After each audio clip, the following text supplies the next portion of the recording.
Hello! Nandito naman tayo ngayon para mag-withdraw. Pangalawang withdraw na natin ngayon dito sa Pupo Live. So, ayan, may balance ako na 201,000 points. Yan yung i-withdraw natin ngayon. So, click lang natin yan. Oh, ayan. Tapos, yung ano niya is $20.10. So, bale, yung makukuha ko dyan is $18 lang kasi may fee po yan kapag nag-withdraw. So, ayan, kapag mag-withdraw, i-confirm lang po natin yan. Click yung confirm. So, ayun, in-screenshot ko muna para may proof talaga. Papakita sa inyo na legit talaga itong app. So, ayun, success. Tapos, punta tayo dun sa taas, yung may nakalagay na record. Yan, under review na siya. Yung unang withdrawal ko, tapos na yan. Na-withdraw ko noon ay $9 lang. So, ayun.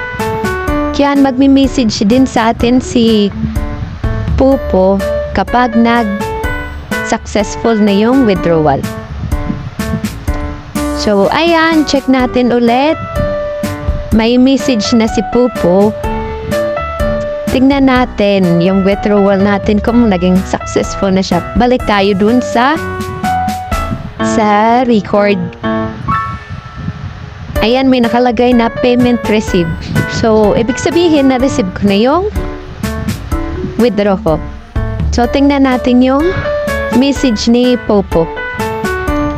Pack natin. Ayan. Your withdrawal has been issued. So, diba? May $18 na ako. O, ayan yung proof. Yan yung pangalan ng Gcash ko.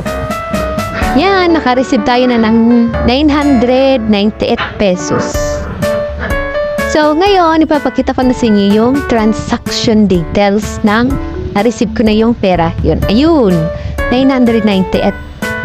So, ito yung dati kong laman ng Gcash ko. Then, ito na yung na-receive ko ngayon na 1,000 pesos na yung laman ng Gcash ko. So, kaya kung wala ka pang app nito, PM mo ako para mag-guide kita at may salo din kita sa